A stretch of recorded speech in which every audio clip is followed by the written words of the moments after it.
Hello दोस्तों, आप सबका बहुत बहुत स्वागत है आपके अपने YouTube चैनल गणेशा वर्ल्ड में। दोस्तों, जैसा कि आप लोग जानते हैं कि हमारी फिजिक्स न्यू प्रश्न बैंक की भी एक सीरीज चल रही है ना।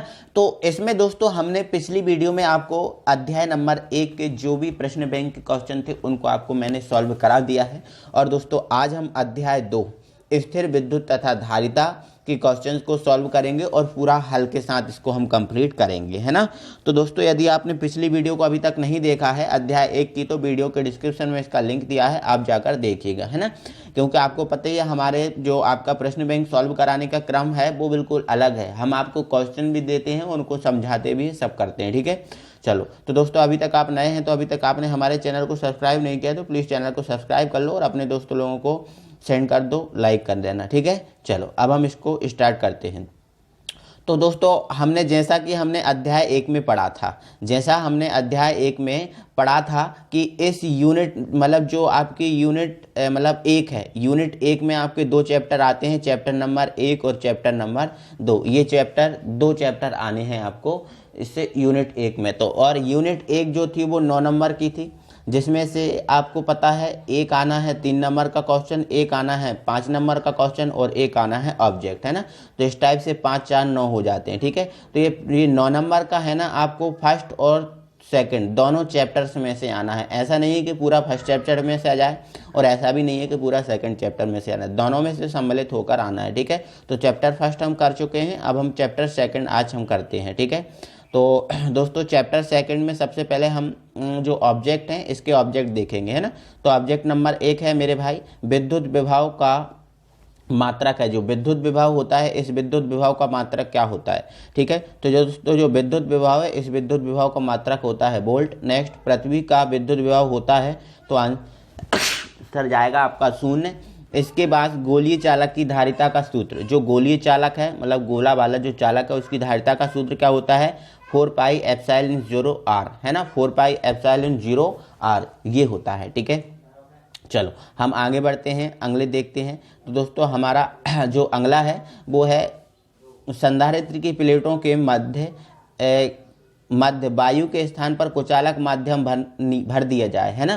तो यदि संधारित्र की जो प्लेटें हैं उनके मध्य वायु के स्थान पर कुचालक माध्यम भर दिया जाए तो इसकी जो धारिता है वो घट जाती है, वो धारिता घट जाती है, ठीक है। और वायु का माध्यम ही रहा तो ये बढ़ती जाती है, ठीक है। तो ध्यान रखना, वायु के स्थान पर यदि कुचालक भर दिया जाए तो घट जाएगी, है ना, और केवल वायु रही तो ये बढ़ जाएगा, ठीक है। चलो नेक्स्ट है, दो संधारित्र को श्रेणी क्रम में जोड़ने पर, इसको हटा देता हूँ, 2 संधारित्र को श्रेणी क्रम में जोड़ने पर प्रत्येक संधारित्र पर का समान होगा। जब 2 संधारित्र को आप श्रेणी क्रम में जोड़ोगे तो प्रत्येक संधारित्र पर आपको आवेश का मान समान मिलेगा। किसका मान समान मिलेगा, आवेश का मान समान मिलेगा, ठीक है। चलो ये हमारे हुए ऑब्जेक्ट। अब हम क्वेश्चन पे आ जाते हैं।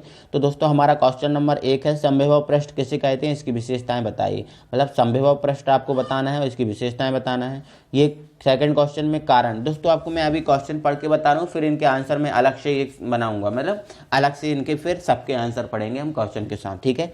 चलो हमारा देखो सेकंड क्वेश्चन है, कारण बताइए। कारण हमारा है, सूखे बालों में कंघा घुमाने पर के बाद वह कागज के टुकड़ों को आकर्षित कर लेता है, क्यों, ये है।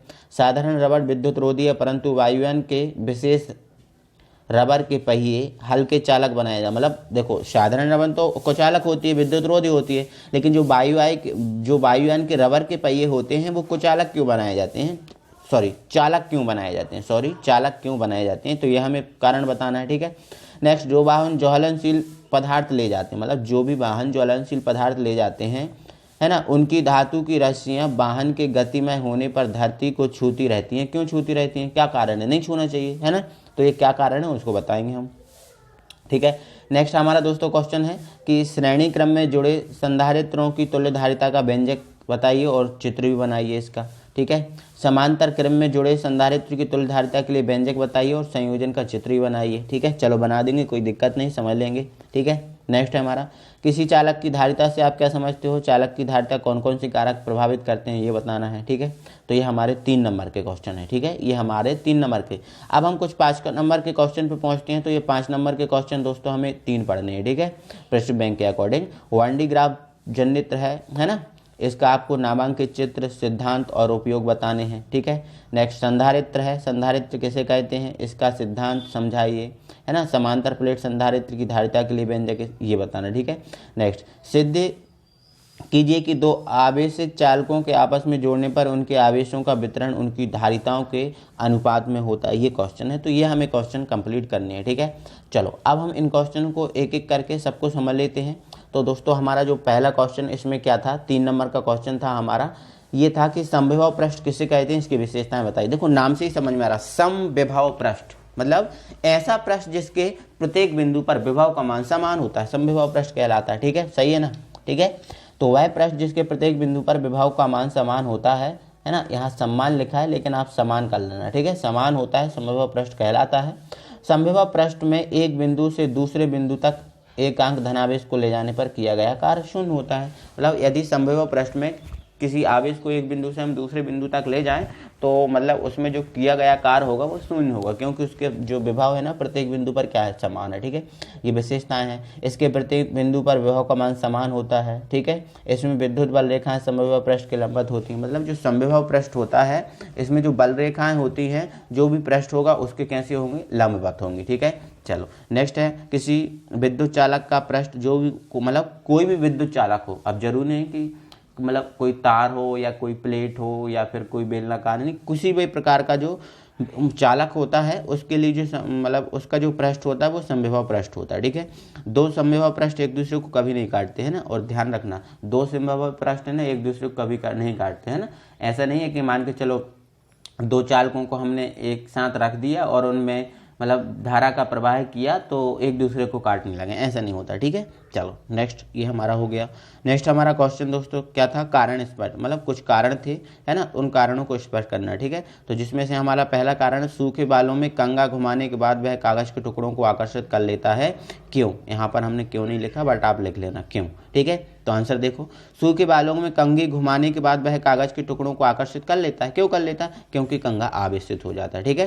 क्योंकि कंघा को हम जब बालों पर घुमाएंगे तो उस पर क्या होगा, आकर्षण होगा, और आकर्षण होगा तो उसमें आवेश उत्पन्न हो जाएगा, और आवेश उत्पन्न हो जाएगा तो आवेश के कारण कोई भी जो है ना वो अट्रैक्शन बढ़ जाता है, तो वो जो कागज के टुकड़ों होंगे उनको आकर्षित कर लेगा, ठीक है। नेक्स्ट, साधारण रबड़ विद्युत रोधी है परंतु वायुयान के विशेष रबर के पहिए हल्के चालक बनाए जाते हैं, क्यों। मतलब जो साधारणतः हमने देखा है जो रबर जैसे हम साफ करने के लिए रेजर यूज करते हैं वो तो कुचालक होती है, बट वायुयान में भी रबर लगी होती है लेकिन वो हल्की सी चालक होती है। वो क्यों रखी जाती है चालक, इसका आपको आंसर बताना है, ठीक है। चलो तो सुन लो फिर इसका आंसर, सभी लोग अच्छे ध्यान सुने। देखो साधारण रबड़, देखो अभी तो आप क्वेश्चन ही पढ़ रहे हो, साधारण रबड़ विद्युत का कुचालक होता है लेकिन वायुयान के पहिए में प्रयुक्त होने वाले रबड़ हल्के सुचालक बनाए जाते हैं। ये तो यहाँ तक आपका क्वेश्चन है, आप ज़्यादा मत घबराइएगा, इतना बड़ा कहाँ से, तो यहाँ तक तो ये क्वेश्चन में से ही लिखना है, ठीक है। अब बनाए जाते हैं, क्यों बनाए जाते हैं, ताकि वायुयान धरती के संपर्क में आते समय, देखो वायुयान जब धरती के संपर्क में आएगा आते समय पहिए और ट्रैक के घर्षण के कारण पहिए पर अत्यधिक आवेश, देखो आपको पता है कि जब वायुयान नीचे आएगा उसके ट्रैक पर आएगा तो उसके ट्रैक पर उसके जो वायुयान के वो पहिए चलेंगे तो उनके मध्य क्या होगा, आकर्षण होगा, है ना, मतलब घर्षण होगा उनके मध्य। अब जब घर्षण होगा तो घर्षण से क्या उत्पन्न होगा, आवेश उत्पन्न होगा, और आवेश उत्पन्न होगा तो ताकि वो क्या हो जाए, भूमिगत हो जाए, है ना। क्योंकि जब रबर और भूमि के मध्य यदि मतलब ट्यूब, या ऐसा कहें कि जब ट्यूब या रबर के और भूमि के मध्य आवेश का संपर्क होता है तो जितना भी ट्यूब में या रबर में जो आवेश होता है वो भूमि में चला जाता है, वो भूमि में पूरा चला जाता है, ठीक है। तो इसलिए वो ऐसा हम करते हैं, ठीक है। तो संपर्क में आते समय पहिए और ट्रैक के घर्षण के कारण पहिए पर उत्पन्न अत्यधिक आवेश भूमिगत हो जाए और वायुयान किसी भी तरह की दुर्घटना से बच जाए, ठीक है।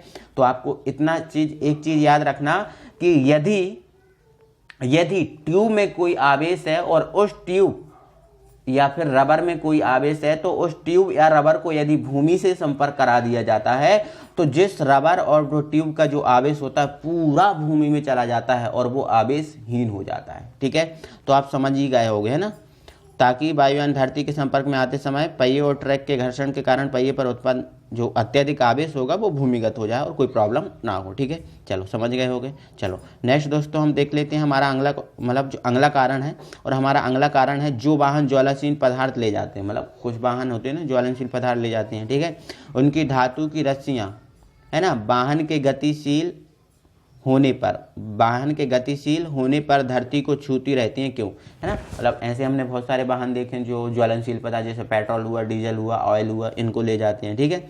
तो उनमें जो कुछ ऐसी रस्सियाँ लटका दी जाती हैं ताकि वो भूमि को छूती रहें। तो ऐसा क्यों होता है, तो देखो समझ लो। अत्यधिक ज्वलनशील पदार्थों को ले जाने वाले वाहनों में जमीन को छूती हुई धातु की चेन इसलिए लटकी रहती हैं। अब देखो ये तो हमें क्वेश्चन में से ही लिखना है, इतना क्वेश्चन में से ही लिखना है। अब यहाँ से आपको लिखना है आंसर, ताकि हवा और वाहन के घर्षण से, जब हवा चलेगी, देखो वाहन है वो हवा में से गुजरेगा, तो हवा और वाहन के घर्षण से क्या होगा, उनमें आवेश उत्पन्न होगा, और आवेश उत्पन्न होगा तथा पहिए सड़क के घर्षण से उत्पन्न आवेश, मतलब जब पहिया भी देखो सड़क पे चल रहे हैं तो उसमें भी क्या होगा, घर्षण उत्पन्न होगा, ठीक है। घर्षण से क्या उत्पन्न हो जाएगा, आवेश उत्पन्न हो जाएगा, ठीक है। और ताकि वो आवेश है ना भूमिगत हो जाए, जितना भी मतलब जो उसमें आवेश उत्पन्न हो रहा है, देखो जब रस्सियाँ जब हवा में घूम रही हैं, है ना, तो तेज गति से चल रही हैं, तो घर्षण के कारण आवेश उत्पन्न हो जाएगा और वो जमीन को छुएंगी, तो वो जितना भी आवेश उत्पन्न हुआ है वो जमीन में पूरा का पूरा चला जाएगा, जमीन में पूरा का पूरा चला जाएगा, तो आवेशहीन, है ना। तो इस प्रकार से जितना मतलब जो जमीन से ऊपर रहेंगी तो मतलब उनमें आवेश उत्पन्न हो जाएगा, और कभी कभी वो जमीन से टकरा जाएंगी तो पूरा आवेश उसमें चला जाएगा। तो ऐसा इसलिए किया जाता है, समझ गए ना, कोई प्रॉब्लम नहीं होगी, ठीक है। चलो आगे हम पढ़ते हैं, हमारे कारण हो गए, ठीक है। अगला हमारा क्वेश्चन है धारिता। धारिता क्या है और धारिता को प्रभावित करने वाले कारक, ठीक है। तो धारिता की परिभाषा दो है, किसी चालक की विद्युत धारिता आवेश की उस मात्रा के बराबर होती है जो उस चालक के विभव में एकांक परिवर्तन कर दे। ये परिभाषा आपको अच्छी नहीं लग रही, कोई प्रॉब्लम नहीं, ठीक है। आपको क्या लिखना है, आवेश और विभव के अनुपात को धारिता कहते हैं, ठीक है। ये आवेश हुआ, आवेश और विभव के अनुपात को धारिता कहते हैं, इसे हम सी से व्यक्त करते हैं, ठीक है। ये आली आप परिभाषा लिख देना, ठीक है।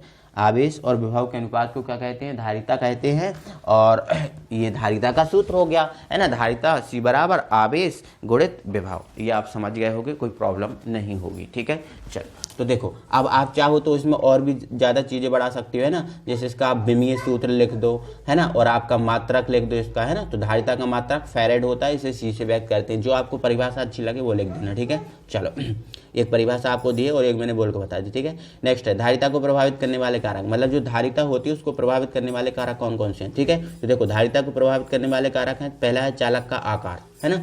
किसी चालक का आकार बढ़ेगा तो उसका विभव घटता है, और देखो सही बात है, जब किसी चालक का आकार बढ़ेगा तो उसका विभव घटेगा, और जब विभव घटेगा तो धारिता बढ़ेगी। क्यों, क्योंकि देखो यहाँ पर मैं आपको फिर से समझा रहा हूँ थोड़ा सा, ठीक है। क्योंकि C बराबर क्या होता है, Q/V, है ना। देखो अब C और V के मतलब C और जो V है इनके मध्य कौन सा अनुपात है, व्युत्क्रमानुपाती का है ना।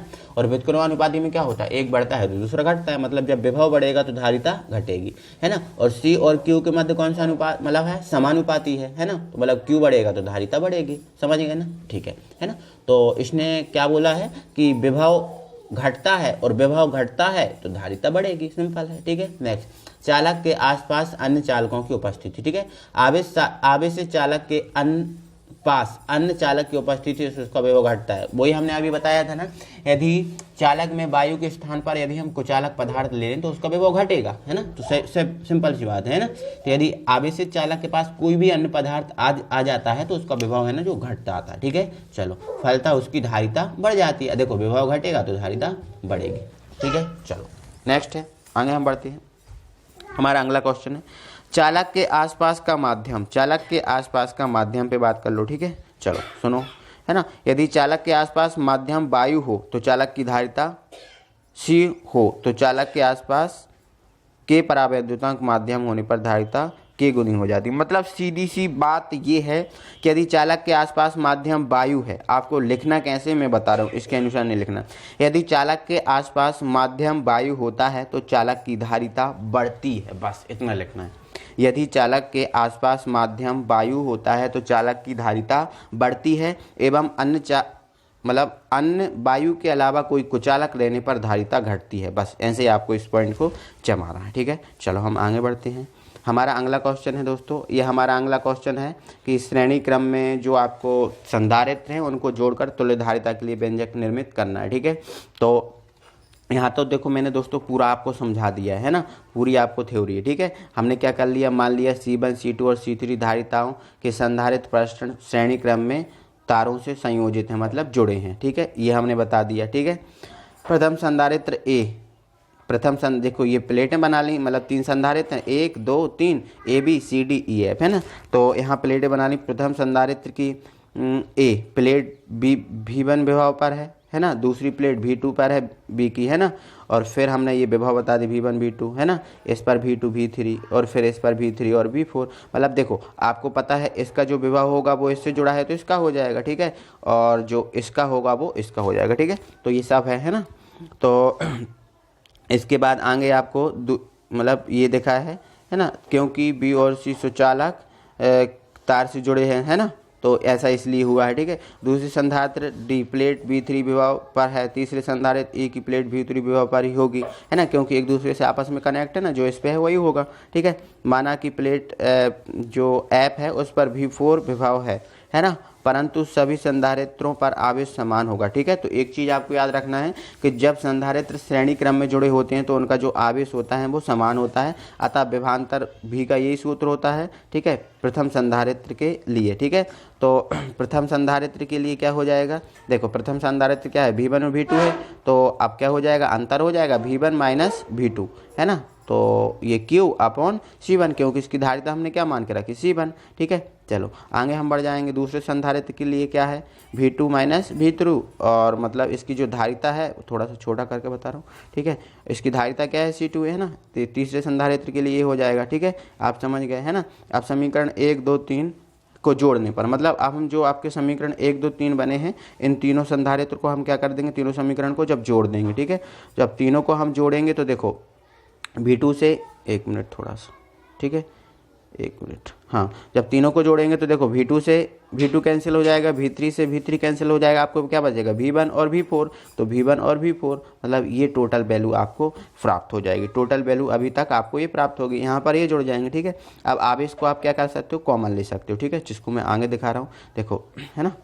और जो विभव V1 और V4 है इसको आप क्या मान लो, V मान लो। पूरा आपने जो लिखा है ना V1 और V4, इसको आप क्या मान लो, V मान लो। ठीक है, तो इसको हमने V मान लिया, और V की वैल्यू क्या होती है, Q अपॉन C होती है ना। तो देखो ये इसको हमने V मान लिया और V की वैल्यू रख दी अपने Q अपॉन C, है ना। और ये आपका इधर इस तरफ ये था, है ना। अब Q कॉमन लेके Q से Q कैंसिल कर देंगे तो ये तीनों कैंसिल हो जाएंगे, तो अपॉन C और ये आ जाएगा। ठीक है, यही आपका ये सूत्र होगा। ठीक है, अब इसने ये फाइनली हो गया। ठीक है, अब इसने क्या बोला, इसका चित्र बनाओ, है ना। तो ये आपका चित्र है, तो आप चित्र बना देना। ठीक है, चलो आगे बढ़ते हैं। ठीक है, चलो दोस्तों हमारा अगला क्वेश्चन है ना। अब हमारा क्या है, समांतर क्रम वाला। ठीक है, कौन सा है, अब हमारा ये समांतर क्रम है, थोड़ा सा छोटा कर लें, हाँ समांतर क्रम है। ठीक है, पूरा समांतर क्रम है, इसका ये डायग्राम बना है। ठीक है, ये पूरा समांतर क्रम है, इसका ये पूरा डायग्राम बना हुआ है। ठीक है, आप समझ गए होगे, कोई प्रॉब्लम नहीं होगी। ठीक है, चलो ये डायग्राम बना है। अब देखो इसकी जो थ्योरी है आप यहाँ समझ सकते हो, मैंने पिछले क्वेश्चन में समझा दी। ठीक है, तो आप समझ लेना और लिख लेना, क्योंकि पूरी थ्योरी वही है जो चित्र में बनी हुई है। ठीक है, चलो आगे, है ना। तो अब यहाँ पर प्रथम संधारित्र पर आवेश क्या लिखना है आपको, आवेश। ठीक है, तो प्रथम संधारित्र पर आवेश निकालेंगे तो आपका देखो 3 संधारित्र हैं तो ये निकलेगा। ठीक है, दूसरे संधारित्र पे निकालेंगे तो ये निकलेगा, और तीसरे पर ये निकलेगा। ठीक है, सबको जोड़ देंगे। अब सबको जोड़ देंगे तो मतलब तीनों को जोड़ देंगे तो Q बराबर Q1 Q2 Q3, है ना। सबकी वैल्यू हम पुट करेंगे। ठीक है, सबकी हम वैल्यू पुट करेंगे। ठीक है, तो फाइनली हमें ये आके मिलेगा। ठीक है, फाइनली हमें ये आकर मिलेगा। ठीक है, तो आगे आप क्या करोगे, जो V1 और V2 है इसको आप क्या मान लोगे, V मान लोगे। तो इसकी जगह V, और ये C1 C2 C3 ये आ गया। ठीक है, तो और ये हो गया आपका C। ठीक है, तो C बराबर C1 plus C2 plus C3, ये फाइनली आपका व्यंजक आ जाएगा, कोई प्रॉब्लम नहीं होगी। ठीक है, तो ये हमारे कुछ दोस्तों क्वेश्चन हुए, है ना। अब हम आगे बढ़ते हैं। अब अगला हमारा दोस्तों क्वेश्चन था कि संधारित्र वाला, मतलब सॉरी वांडी ग्राफ जनरेटर, है ना। तो वांडी ग्राफ जनरेटर में आपको क्या लिखना था मेरे भाई, सिद्धांत। तो ये सिद्धांत है इसका, है ना, आप सिद्धांत लिख लेना। ठीक है, चलो इसके बाद ये इसका चित्र है, आप चित्र बना सकते हो। ठीक है, स्क्रीनशॉट ले लो, है ना। ओके, सिद्धांत हो गया, चित्र हो गया। इसके बाद आपको क्या करना है, इसके उपयोग लिखना है। ठीक है, तो इसके ये मतलब जो वांडी ग्राफ जनरेटर है इसके ये उपयोग हैं। ठीक है, अब वीडियो लंबी होने के कारण मैं इनको आप समझा नहीं रहा हूँ, आप जल्दी जल्दी लिखना है। ठीक है, उच्च विभव प्राप्त करने में आवेशित कणों को त्वरित करने में, है ना, वान डी ग्राफ निर्धारित का, ठीक है, ये उपयोग किया जाता है, ठीक है। इसका दोष भी दिया है, बड़े आकार के कारण इसका उपयोग सुविधाजनक नहीं है, ये दोष भी हो गया, ठीक है। चित्र हो गया, दोष हो गया, ये सब हो जाएंगे, ठीक है। आप स्क्रीनशॉट समय से आप स्क्रीनशॉट लीजिए और आप कंप्लीट कीजिए, ठीक है। अगला क्वेश्चन है हमारे भाई, है ना, समांतर प्लेट संधारित्र की धारिता के लिए व्यंजक प्राप्त कीजिए एवं धारिता को प्रभावित करने वाले कारक बताइए, ठीक है। तो देखो यहाँ पर आप इतना स्क्रीनशॉट लें पहले, ठीक है, हो गया। अब थोड़ा सा मैं इसको आगे बढ़ा रहा हूँ, ठीक है। आप ये स्क्रीनशॉट लें और आप अपनी कॉपी में जमाएं अच्छे से समझ के, ठीक है। और अगर आपको शिकायत है तो मुझे कमेंट बॉक्स में कीजिएगा कि सर आपको समझा दो आप तो हमें, ठीक है, तो हम समझा देंगे, ठीक है। चलो ठीक है, इसका स्क्रीनशॉट लेते जाइएगा और ये आ गई है, ठीक है। तो ये इतना इधर तक आपको ये कंप्लीट करना है, इधर तक, ठीक है। आप इसके बाद धारिता को प्रभावित करने वाले कारक, ठीक है, तो छोटा कर दे रहा हूँ, पूरा दिख जाएगा, ठीक है। तो ये धारिता को प्रभावित करने वाले कारक हैं, ठीक है। चलो ओके, तो ये भी आप अपने मतलब बहुत ईजिली हैं, कोई दिक्कत नहीं है, ज़्यादा कोई ऐसा नहीं है कि आपको टफ रहेंगे, प्रॉब्लम रहेंगे, ठीक है, आप कर सकते हो आराम से, ठीक है। चलो तो दोस्तों बस आज के लिए बस इतना ही, है ना। वीडियो अच्छा लगा है तो वीडियो को लाइक करो, शेयर करो, है ना। और कोई भी जो भी आपको प्रॉब्लम है, कि जो भी आपकी जैसी भी प्रॉब्लम है, हमें कमेंट बॉक्स में कमेंट करके बताइएगा कि सर हमें ये प्रॉब्लम है, तो फिर हम उस टाइप से आपकी कोशिश करेंगे पूरी, ठीक है। चलो मिलते हैं फिर अगली वीडियो में, थैंक यू वेरी मच।